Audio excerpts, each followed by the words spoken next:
వందల వేల సంవత్సరాల నుంచి క్లాసికల్ డాన్సెస్‌లో అయితే ఎలాంటి మార్పులు లేవు. అంటే అది క్లాసికల్ డాన్సెస్ చేసే ఇంతకు ముందే చెప్పాను. చేసే విధానం వేరు వేరుగా ఉన్నా డాన్స్ మాత్రం యాజ్ ఇట్ ఈస్ గానే వస్తా ఉంది. దాన్ని ఎవరు మొనటనీగా ఫీల్ అవ్వరు. అది చాలా బాగుంది. అది అలానే ఉండాలని కోరుకుంటారు. కానీ ప్రతినిత్యం ఏదో ఒక మార్పు కావాలని కోరుకునే ఒక ప్లాట్‌ఫార్మ్ ఏందంటే సినిమా. ఆ సినిమాలో కథ పరంగా గావచ్చు, నటుల పరంగా గావచ్చు, యాక్టర్స్ పరంగా గావచ్చు, తర్వాత స్టోరీ పరంగా గావచ్చు, రకరకాలుగా అంటే ఒకటే చూడకుండా అది మార్పులు ఆశిస్తూ ఉంటారు. సో, అలాగే దాంట్లో చేసే డాన్సర్స్‌కి కూడా అతీతులేం కాదు. వాళ్ళకి గూడా వాళ్ళని గూడా కొంచెం వాళ్ళలో కొంచెం మార్పులు గూడా కోరుకుంటుంటారు. అంటే ఈ సో కాల్డ్ మీరెప్పుడైతే ఇప్పుడు మాట్లాడుకునే ఐటెమ్ గర్ల్స్ అని అవని ఇవని మీరు ఏదంటే వాంప్స్ అని మీరేమన్నా అప్పట్లో వాంప్స్ అండి. సో, వాంప్స్ అనే వాళ్ళెవరో ఉన్నారో వాళ్ళంతా అప్పట్లో క్లాసికల్ డాన్సర్స్‌గానే ఉండేవాళ్ళు. నాకు తెలిసి మొదట్లో కుచల కుమారి ఫస్ట్ హ్మ్. మన లక్ష్మి గారి మదర్ ఉన్నారు. ఆవిడ చేశారు 'లక్ష్మమ్మ కథ' అనే సినిమాలో వ్యాంప్‌గా. ఇప్పుడు మన సీనియర్ నటి లక్ష్మి గారి వాళ్ళ అమ్మగారు రుక్మిణి అంటారు ఆవిడని. ఆవిడ చేశారు 'లక్ష్మమ్మ కథ' అనే దాంట్లో. ఆ తర్వాత కుచల కుమారి వచ్చారనుకుంటా. కుచల కుమారి టిపికల్ క్లాసికల్ డాన్సర్. ఆవిడ 'రాజు పేద' అనే సినిమాలో ఒక బీద అమ్మాయిగా డాన్స్ చేస్తుంది. తర్వాత మళ్ళా రాజు సంతోషంగా ఉన్నప్పుడు ఒక సంతోషంగా ఎండింగ్‌లో ఒక సాంగ్స్ ఉండేవి ఆ రోజులలో. సో, ఆ ఎండింగ్ హ్యాపీ ఎండింగ్ కొరకు ఒక సాంగ్‌లో కూడా ఆవిడ ఒక క్లబ్ డాన్స్ లాగానే చేస్తుంది గానీ, ఆవిడ డ్రెస్ గాని, డాన్స్ గాని అవి మనకు అలా అనిపించవన్నమాట. సో, అట్లా ఆవిడ చేసేది.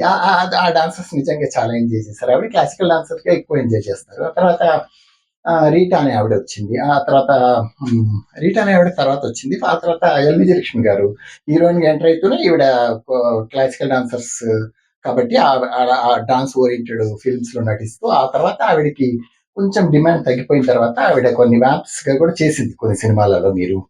ఉమ్మడి కుటుంబం ఏదో ఉంది ఒకటి సినిమాలో. ఇలాంటివన్నీ వాటిలలో కొన్నిట్లో చేసింది ఆవిడ. అయితే అది చేస్తే ఆవిడ చేసినా కూడా ఆవిడ ఎక్కడ ఎక్స్‌పోజింగ్స్ గాని, ఆ షేకింగ్స్ గాని అవి ఆవిడ అంటే క్లాసికల్ డాన్సర్ కదండీ! She don't accept. సో, అలా చేసేది కాదు. అది ఒప్పుకునేది కాదు. జనాలకి అంతగా నచ్చలేదు. నచ్చకుంటే ఆ తర్వాత ఏమైందంటే మళ్ళా రీటా అనే ఆవిడ వచ్చింది. యాక్చువల్‌గా ఆవిడ తర్వాత కంపోజర్ అయింది. ఆవిడ కూడా చేసేది గానీ ఆవిడ కొంచెం చే వేరుగా చేసేది. అంటే ఆవిడ క్లాసికల్ డాన్సర్ అన్నట్టుగా లేదు. సో, చేసేది గానీ ఆవిడ అంత లుక్ వైస్‌గా కూడా అంత గొప్పగా ఏమి ఉండేది కాదు. ఆ తర్వాత ఈ ఎక్స్‌పోజింగ్స్ అవన్నీ లేవనమాట. ఇలాంటివి ఉన్నాయి కొన్ని. ఐ థింక్ 'ఆడదాని ఓర చూపులు' ఇలాంటి సాంగ్స్ కొన్నున్నాయి. అలాంటి వాటిలో చేసినట్టుంది ఆవిడ. ఆ తర్వాత మళ్ళా ఈ మార్పులు కోరుకుంటున్న టైంలో ఆవిడ కూడా మొహం ఎత్తిన టైంలో ఈ జ్యోతిలక్ష్మి గారు ఎంటర్ అయ్యారు.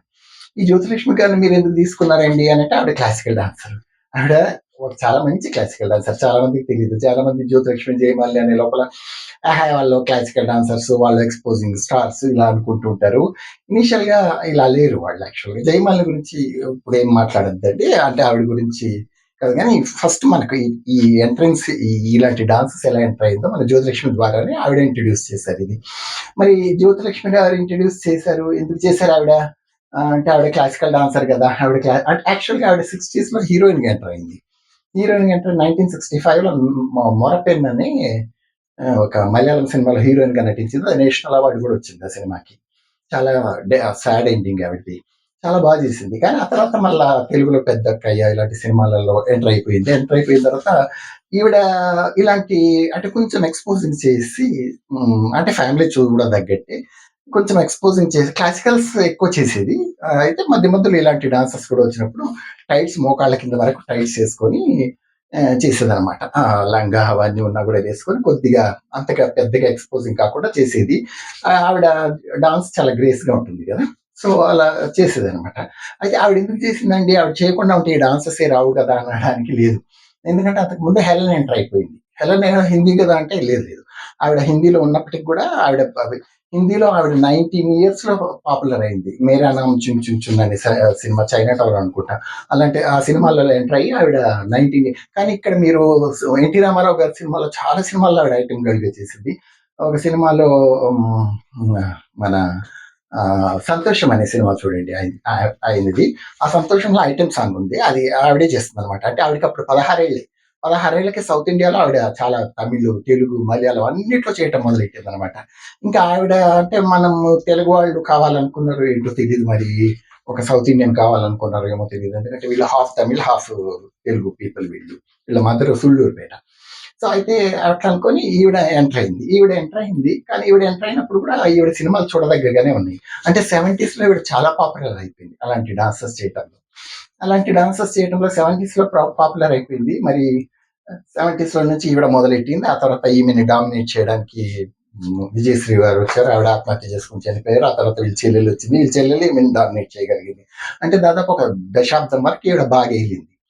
సో అలా చేసిన తర్వాత మళ్ళీ ఆ 70s వీళ్ళు చేసిన డాన్స్ ఏవి కూడా అశ్లీలంగా లేవండి. అంత ఎక్స్పోజింగ్ గా కూడా లేవు. తర్వాత 80s వచ్చిన తర్వాత ఆవిడ కొంచెం అంటే మిగతా అందరు చేస్తుంటే ఆవిడ వాళ్ళ చెల్లెలు కొంచెం ఎక్కువ ఎక్స్పోజింగ్ చేసింది. అలా అనుకుని ఏమైనా చేసిందో తెలియదు కానీ ఆవిడ చాలా క్లాసికల్ డాన్సెస్ చేసింది అనమాట. అయితే నేను ఎందుకు ఈవిడ గురించి ప్రత్యేకంగా చెప్తున్నానంటే అంటే ఇప్పుడు ఒకటండి, ఇప్పుడు ఇప్పుడు నేనైనా వెస్టర్నైజ్డ్ గా కనపడతా, ఆయన కూడా మీ క్లాసికల్ డాన్సర్ కాదంటే చూసిందే నన్ను అంటారు క్లాసికల్ డాన్సర్ అని. అంటే తెలిసిపోతుంది జనాలకి. సో అయితే ఈవిడది ఏంటంటే దేవదాసిలో నేనైతే ఇంతకు ముందు పాత వీడియోలో చెప్పాను టెంపుల్ డాన్సర్స్ గురించి. వాళ్ళలో ఉన్న లక్షణాలన్నీ ఈ అక్క చెల్లెండ్లలో ఉన్నాయి. ఎందుకంటే వీళ్ళు ఎవ్వరు మగవాళ్ళతో మాట్లాడరు. వీళ్ళు ఇన్ని డాన్సెస్ చేసినా కూడా ఎలాంటి రూమర్స్ వీళ్ళ మీద లేవు. సో ఆ తర్వాత వీళ్ళు ఒక పద్ధతిగా పెళ్లిళ్ళు చేసుకొని పిల్లల్ని కానీ చక్కగా వీళ్ళ లైఫ్ ఏందో వీళ్ళు లీడ్ చేసుకొని వెళ్ళారు. సో ఇట్లా ఉన్నాయి. అంటే ఇంత పద్ధతిగా ఉండటం అనేది అలాంటి డాన్స్ చేస్తూ నిజానికి ఎన్నెన్నో రావాలి వాళ్ళ మీద రూమర్స్. కానీ మీకు నాకు తెలిసి మీరు ఎలాంటి రూమర్స్ ఏమి రాలేదు. ఆ తర్వాత వీళ్ళలో గ్రేస్ ఉందండి. వీళ్ళలో పేషెన్స్ ఉంది. ఆ గ్రేస్ పేషెన్స్ అనేది ప్రతి డాన్సర్స్ కి అవసరం. మరి గ్రేస్ పేషెన్స్ లేకుంటే వాళ్ళు ఏం సక్సెస్ కాలేరు. ఇప్పుడు నేర్చుకోవడంలో ఫస్ట్ పేషెన్స్ ఉండాలి. ఆ తర్వాత ఒక పేరు వచ్చేసిన తర్వాత కొందరికి పేషెన్స్ ఉండదు. వాళ్ళు ఏంటంటే నేను చెప్పిన ఇంతవరకు నేను చెప్పినట్టు వాళ్ళు చెప్పినట్టు నేను చేసా, ఇప్పటి నుంచి నేను చెప్పినట్టు వాళ్ళు చేయాలనే ఉద్దేశం ఒకటి ఉంటదనమాట. అది వీళ్ళకి లేదు. ఎంత టాప్కి వెళ్ళినా కూడా వీళ్ళకి అది లేదనమాట. సో అది ఒకటి నేర్చుకోవాలి వీళ్ళ దగ్గర నుంచి. ఆ తర్వాత ఒబీడియన్స్ అంటే ఒక టైంకి రావటము, టైంకి వెళ్ళటము, అంటే అట్లా డ్రెస్అప్ అయిపోవటము, అట్లా డ్రెస్అప్ అయిపోయి నేను ఒక స్టూడియోలో ఏదో తమిళనాడులో మెడ్రాస్కి వెళ్ళినప్పుడు అక్కడ స్టూడియోలో ఉంటే మా డైరెక్టర్ వాళ్ళు ఎవరో ఉన్నారు. వాళ్ళతో మేము మాట్లాడుతున్నాం. మా అంకుల్ తీసుకెళ్ళాను నన్ను.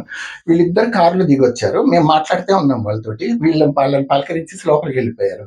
మేము వాళ్ళతో మాట్లాడుతూనే ఉన్నాము. ఎంతో అద్భుతంగా తయారై వచ్చేసారు. అంటే క్లాసికల్ డ్రెస్ అంటే ఒక 10-15 నిమిషాల్లోనే. అంటే చూడండి అంత డెడికేషన్ గా అంటే వాళ్ళ టైమింగ్స్ కానీ వాళ్ళు అవి కానీ అట్లా అది కొంచెం మనం నేర్చుకోవాల్సి ఉంటుంది. ఆ తర్వాత వీళ్ళలో ఏంటంటే ఒక ఒబీడియన్స్ అంటే మనం ఈ ప్రాజెక్ట్ తీసుకున్నాం, దీని తగ్గట్టు మనం చేయాలా, నాకు ఎంత కావాలో నేను తీసుకుంటాను, మీకు ఎంత ఇవ్వాలి, ఇవన్నీ ఉంటాయి అనమాట. అంటే కొంచెం వాళ్ళు కొంచెం కాంప్రమైజ్ కాకుండా ఇప్పుడు ఎక్స్పోజింగ్ అంటే నేను ఎలా అంటానంటే ఇప్పుడు ఒక స్విమ్ సూట్ లో వీళ్ళకంటే ముందు చాలా మంది ఎక్స్పోజ్ చేశారండి. మీరు చెప్తే నమ్మరేమో కానీ ఫస్ట్ ఎక్స్పోజింగ్ చేసింది జయలలిత తెలుగులో. మీరు నమ్ముతారు ఏమాట? స్విమ్ సూట్ వేసుకొని బ్రహ్మచారి అనే సినిమాలో అనుకుంటా సిగ్గేస్తుంది అనే సాంగ్ లో దానికి ఏ సర్టిఫికెట్ కూడా ఫస్ట్ ఇచ్చారు వాళ్ళు. అంటే అలాంటి ఎక్స్పోజింగ్ మరి జయలలిత గారు చేశారు ఫస్ట్. ఆ తర్వాత స్విమ్ సూట్ లో చేసింది ఫస్ట్ ఆవిడని. ఆ తర్వాత ఈ స్విమ్మింగ్ డాన్స్ లో మనము చీర కట్టుకొని అయితే చేయలేరు కదా వాళ్ళు. సో అది కష్టం అవుతుంది. సో ఎక్కడ ఎక్స్పోజింగ్స్ అక్కడ మరి ఇంతకుముందు వేరే వాళ్ళు చేయలేదా అంటే ఇప్పుడు ఎక్కువ మాట్లాడితే మనం గొప్పగా చెప్పుకునేది ఏముందంటే పద్మిని గారును ఎవరు మన వైజయంతి మాల గారు. మరి వైజయంతి మాల గారు స్విమ్ సూట్ వేసుకొని చేశారు. ఏది సంగం అనే సినిమాలో ఆవిడ స్విమ్ సూట్ లోనే కనబడతారు. బోల్ రాధా బోల్ సంగం అనే ఒక పాట ఉంటుంది, మీరు చూడండి యూట్యూబ్ లో. ఆ తర్వాత మళ్ళా పద్మిని గారు ఆవిడ ఎక్స్పోజింగ్ ఎలా ఉందో మీకు తెలిసే ఉంటుంది. మేరా నామ్ జోకర్ లో మీరు అంగులగ్జా బాలుమా అనే సాంగ్ లో మీరు చూస్తే అసలు ఎవరు చూడలేరు. అంటే చీర కట్టుకుని ఉంటుంది కానీ ఎంత అసలు ఇంకా నేనైతే ఐ కాంట్ డిఫైన్ ఇట్. అట్లా ఉంటుంది అనమాట. మరి టిక్ టిక్ టిక్ అనే సినిమాలో మాధవి గారు ఎంతో గొప్పగా మనం చెప్పుకునే అంటే ఆవిడ గొప్పదే కాదన్ను, మంచి డాన్సర్ కూడా. ఆవిడ భరతనాట్యం ఇక్కడే నేర్చుకునేది మన రామ్కోటి హైదరాబాద్ లో గవర్నమెంట్ మ్యూజిక్ కాలేజ్ లో. అయితే ఆవిడ టిక్ టిక్ టిక్ అనే సినిమాలో ఇది మన బికినీ వేసుకొని చేశారు. సో మరి ఇట్లాంటివన్నీ ఉన్నాయి. ఎక్స్పోజింగ్ అంటే వాళ్ళు ఒకసారి చేసేసి ఇంకా మళ్ళీ కనపడలేదు. సో అలా వీళ్ళు ఏంటంటే అంటే వీళ్ళు ఎక్కడ బికినీ వేసుకొని చేసినట్టయితే నాకు ఏ సినిమాల్లో కనపడలేదండి. ఏదో బికినీలో అయితే కనపడలేదు. అంటే స్విమ్ సూట్లలో కనపడ్డారు, కొంచెం షార్ట్స్‌లో కనపడ్డారు. సో, వీటిలలో ఉన్నాయి గానీ అంత ఎక్స్‌పోజింగ్ చేసినట్టయితే లేవనమాట. ఎందుకు ఏందంటే మళ్ళీ వీళ్ళ టైంలో హీరోయిన్స్ చేయలేదు కాబట్టి వీళ్ళు చేశారంటే అలా అనడానికి లేదు. వీళ్ళ టైంలో మంజుల ఉన్నారు, ఆ తర్వాత లత ఉన్నారు. వాళ్ళందరూ ఎక్స్‌పోజింగ్ చేసేవాళ్ళు. ఈవెన్ జయలలిత ఇది మన ఏదో సినిమా గుర్తుకు రాదు. దేవుడు చేసిన మనుషులు అనుకుంటా. లాస్ట్‌లో మీ దగ్గర ఏదో ఏదో ఉంది అని సాంగ్ చూడండి. దాంట్లో ఎంత చిన్న టైట్స్ వేసుకొని ఆవిడ చేస్తది. అంటే ఇవన్నీ ఉన్నాయి. మరి అప్పుడు ఎక్స్‌పోజింగ్స్ లేవా? వాళ్ళు హీరోయిన్సే చేసేవాళ్ళు. అప్పుడు అప్పుడు ఇప్పుడే చాలా మంది అనుకుంటా ఉంటారు కదా! హీరోయిన్సే చేసేస్తున్నారు. అప్పుడు కూడా ఉన్నారు వాళ్ళు. లత గారు చేసేవాళ్ళు. ఆహ్, మన మంజుల గారు చేసేవాళ్ళు. సో, వీళ్ళందరూ చేసినా కూడా వీళ్ళు వీళ్ళు స సీ వీళ్ళెందుకు సక్సెస్ అయ్యారంటే ఒకటండి వీళ్ళలో గ్రేస్ ఉంది. ఒకటి వీళ్ళలో ఒబీడియన్స్ ఉంది. వీళ్ళలో లైఫ్ చాలా చాలా జాగ్రత్తగా అంటే వాళ్ళ డబ్బుల విషయంలో వాళ్ళు జాగ్రత్తగా, వాళ్ళ చుట్టుపక్కల వాళ్ళతో చాలా విషయం ఎవరితోనూ మగవాళ్ళతో మాట్లాడరు. అసలు వీళ్ళైతే వాళ్ళు జయమాలిని గారైతే కనీసం ఎవరు మగవాళ్ళని ఇట్లా నేరుగా మొహం చూసి కూడా మాట్లాడరట. సో, అట్లా అని చెప్పుకుంటారు ఇండస్ట్రీలో. ఇప్పటికీ చెప్పుకుంటారు. సో, అట్లా అంటే ఒక పద్ధతిగా అంటే ఒక పద్ధతిగా పోయేవాళ్ళు. సో, కాబట్టి ఇలా ఉంటారు కాబట్టి వీళ్ళని మనము ఎక్స్పోజింగ్ స్టార్స్ అనడం కంటే వీళ్ళని కూడా ఒక గౌరవంగా ఆ స్థానంలో ఉండేది. మరి ఇప్పటి గురించి మాట్లాడేకి నాకు అర్హత లేదు. ఎందుకంటే నేను ఇప్పుడు ఏ సినిమాలు చూడను. నాకు సినిమా వాళ్ళతో పరిచయాలున్నా వాళ్ళ వరకే ఉంటది తప్ప ఎప్పుడు సినిమాల గురించి మాట్లాడటాలు అవి ఇవి ఏముండవు. ఏవో పాత సినిమాల గురించి ఏమైనా కొన్ని కబుర్లు చెప్తానేమో గానీ, వాళ్ళు నన్ను అడగరు. అసలు ఎప్పుడు సినిమాలు చూడమని వాళ్ళు ప్రివ్యూకి ఒకటి 2 సార్లు పిలిచి కూడా ఎవరు మళ్ళా పిలవటం లేదు నన్ను. సో, ఇట్లాంటివుంటాయి. ఎందుకంటే వాళ్ళకి తెలిసిపోయింది. అంటే తెలిసిపోవడం అంటేనండి టైంని బట్టి వాళ్ళు మారారేమో తెలీదు. అయితే ఈ క్లాసికల్ డాన్స్‌లో మళ్ళా క్లాసికల్ డాన్స్ కూడా వీళ్ళు మధ్య మధ్యలో చేశారు గదా! అంటే ఏమి చేశారు అంటే చాలా చేశారండి. కొన్ని గుర్తులేవు. నేను జయమాలినిది మాత్రం చెప్తాను. ఆవిడ తర్వాత హ్మ్. హ్మ్. జయప్రద వీళ్ళిద్దరు కలిసి ఒక సినిమా ఫ్లాప్ సినిమా అనుకోండి. బట్ ఆ వీళ్ళ డాన్స్ మాత్రం చాలా అద్భుతంగా ఉంది. ఒక 7 మినిట్స్ వరకు ఉంది. టిపికల్ క్లాసికల్ జతులతోటే ఉందనమాట. సంగీత సామ్రాట్. మీరు ఆ సినిమా చూడండి. మరి ఆ సినిమాలో ఆ సాంగ్ పెట్టారో లేదో నాకు తెలీదు. యూట్యూబ్‌లో ఉంటుందేమో తెలీదు. నేను ఆ సినిమా చూసినప్పుడు వాళ్ళిద్దరి సినిమా అంటే కాంపిటేటివ్‌గా జయప్రదను తర్వాత జయమాలిని వీళ్ళిద్దరూ ఎంత కాంపిటేటివ్‌గా 'నాట్యమే నా ఆరాధన' అని ఒక సాంగ్ చేశారు. అబ్బా! చాలా అద్భుతంగా చేశారు. నేను అనుకున్నాను బాబోరేయ్! చాలా ఏండ్ల తర్వాత ఒక మంచి క్లాసికల్ డాన్స్ వీళ్ళ సినిమాలో అంటే అంతకుముందు వేరే క్లాసికల్ డాన్సెస్ చేసుకొని జయప్రద గారు ఏవేవో చేశారు. అంత ఇంప్రెసివ్‌గా లేనే లేవసలు. కానీ దీంట్లో మాత్రం జతులతో సహా ఇద్దరు అసలు పోటాపోటీగా చాలా చక్కగా చేశారు. ఇలాంటి డాన్సెస్ చూస్తే నాకు ఐ మీన్ ఒక్కోసారి అనిపిస్తుంది. అయ్యబాబోయ్! నేను కూడా చేరిపోతే బాగుంటుంది కదా! అని అనుకుంటాననమాట. సో, అంటే ఆ రోజులు లేవు. ఆ డాన్సులు ఇప్పుడు లేవు కదా! సో, అట్లున్నాయనమాట. సో, కాబట్టి నేను వీళ్ళని ఎందుకు ఎగ్జాంపుల్ తీసుకున్నాను. ఎందుకంటే ప్రతిసారి క్లాసికల్ డాన్స్ గురించి మాట్లాడుతున్నాను. సినిమాల గురించి పెద్దగా మాట్లాడటం లేదు. సినిమా డాన్సర్స్ గురించి పెద్దగా మాట్లాడటం లేదంటే సినిమా డాన్సర్స్ గురించి మాట్లాడడానికి ఇప్పట్లో అయితే ఏమీ లేవు. ఇప్పట్లో నాకు తెలిసి క్లాసికల్ డాన్సర్స్ కూడా లేరు. ఎందుకు లేరని చెప్తున్నానంటే నేను ఒక వికీపీడియాలో ఒక హీరోయిన్‌ని చూసాను. దాంట్లో టిపికల్ భరతనాట్యం క్లాసికల్ డాన్సెస్ ఎన్నో ఏళ్ళు నేర్చుకున్నది. చాలా ప్రోగ్రామ్స్ చేసిందని చెప్పి ఉందనమాట.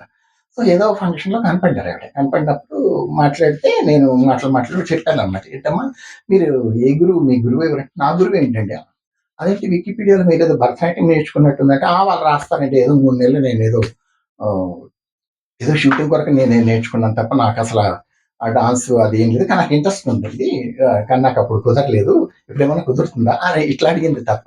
సో, ఇలా ఉంటాయన్నమాట. అంటే ఇప్పుడు ఇప్పుడు ఒక క్లాసికల్ డాన్సర్ వచ్చినా ఈ ఇక్కడ ఆపర్చునిటీస్ ఏమున్నాయి సినిమాలలో వాళ్ళు చేయడానికి. వాళ్ళు మళ్ళా ఇలాంటివి అలాంటివే చేయాల్సి వస్తా ఉంది కదా! సో, కాబట్టి ఈ పనేదో వాళ్ళు అప్పట్లోనే చేశారనమాట. అంటే వాళ్ళు క్లాసికల్ డాన్సర్స్‌గా ఉండి ఇలాంటి డాన్స్ ఇంట్రొడ్యూస్ చేసింది మాత్రం జ్యోతిలక్ష్మినే అని చెప్పాలి. మరి జ్యోతిలక్ష్మి ఎందుకు చేసిందంటే ఆల్రెడీ హెలెన్ ఎస్టాబ్లిష్ అవుతా ఉంది కాబట్టి సో కాబట్టి ఈవిడ ఛాన్స్ తీసుకున్నదేమో తెలియదు మరి. సో కాబట్టి ఏదేమైనప్పటికీ కూడా వీళ్ళల్లో ఈ వీడియోలో నేను మాట్లాడదలుచుకున్నది ఏంటంటే వాళ్ళ గ్రేసు, వాళ్ళ డెడికేషను, వాళ్ళ కమిట్మెంట్ ఈ 3 ప్రతి క్లాసికల్ డాన్సర్స్‌లో ఉండాలి. అది ఉంటే ఏ క్లాసికల్ డాన్సర్ అయినా వీళ్ళకంటే చాలా సక్సెస్‌గా అవుతారు. Okay. Thank you so much.